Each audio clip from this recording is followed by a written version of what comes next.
Hello students, class 10th chapter 6 basic concept करेंगे। इसमें chapter 6 कौन सा है? त्रिभुज। ठीक है बच्चों, चैप्टर 6 कौन सा है? त्रिभुज। अब त्रिभुज को एनसीईआरटी की मैथ की बुक में हम देख लेते हैं थोड़ा सा कि चैप्टर 6 है हमारा त्रिभुज। ठीक है बच्चों, अब त्रिभुज को जानेंगे हम इस चैप्टर में और समरूप आकृति को जानेंगे। ठीक है बच्चों, क्या होता है। अब हम करते हैं कि त्रिभुज क्या होता है। ठीक है बच्चों, अब हम करेंगे त्रिभुज क्या होता है। अब त्रिभुज, सबसे पहले त्रिभुज कैसे दिखता है, सबसे पहले हम जान लेंगे त्रिभुज कैसे दिखता है। ऐसे, ठीक है बच्चों, ये होता है हमारे पास त्रिभुज। इसमें कितने बिंदु होते हैं? 3 बिंदु होते हैं। कौन कौन से? ए, बी, सी।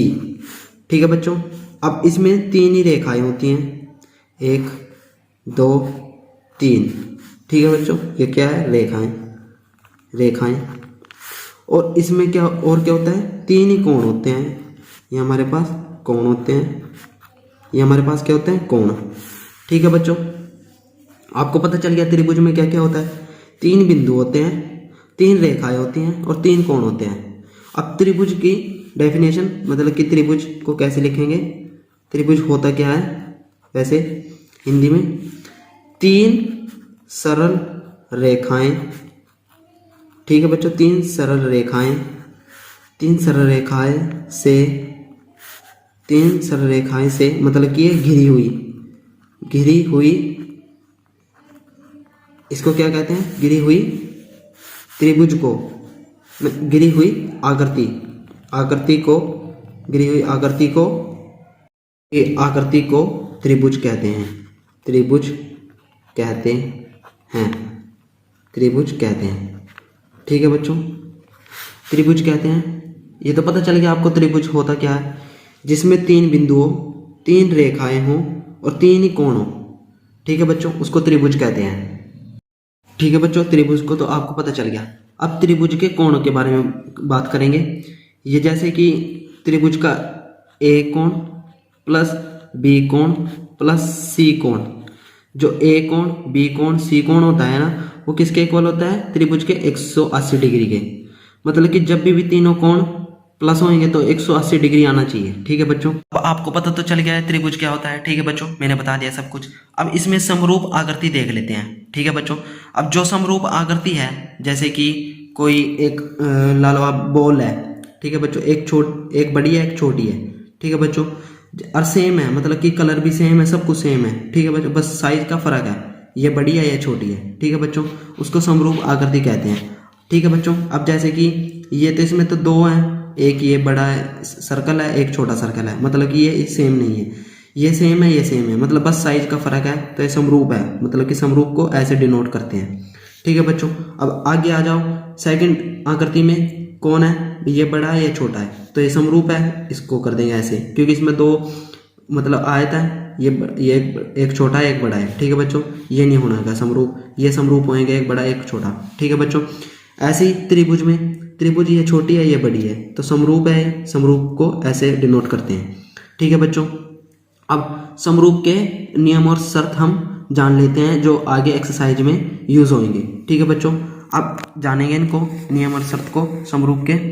जो समरूप आकृति होते हैं उसके नियम, समरूप आकृति के नियम। ठीक है बच्चों, जो नियम होते हैं, पहला क्या होता है? जो उनके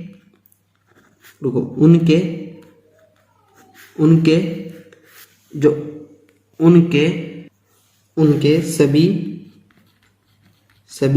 संगत कोण बराबर हों, ठीक है बच्चों, ये आपको पता चल गया एक नियम समरूप का। और दूसरा नियम क्या है? उनकी सभी संगत भुजाएं एक ही अनुपात में हो। ठीक है बच्चों, एक ही अनुपात में हो।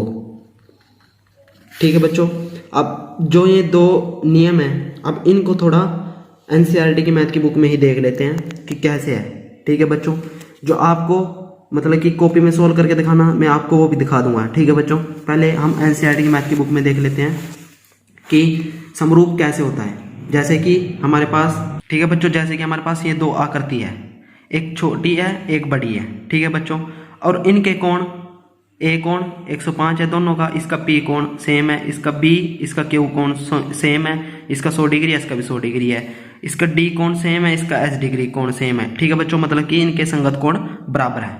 ये तो पता चल गया आपको। अब संगत भुजाएं, जैसे कि भुजाएं दे रखी है हमें, कैसे संगत भुजाएं का मतलब, जैसे कि इसके 2.1 सेंटीमीटर दे रखी है, इसका डबल ही 4.2 सेंटीमीटर, इनके मतलब कि जैसे ए डी है तो ये पी एस सेम है, ठीक है बच्चों, मतलब कि इनका डबल है, तो संगत भुजाएं बराबर होंगी एक ही अनुपात में, ठीक है बच्चों। अब जैसे कि एक और देख लेते हैं, ए बी है 1.5 सेंटीमीटर, तो इसका डबल कितना होगा 3 सेंटीमीटर, तो पी क्यू है।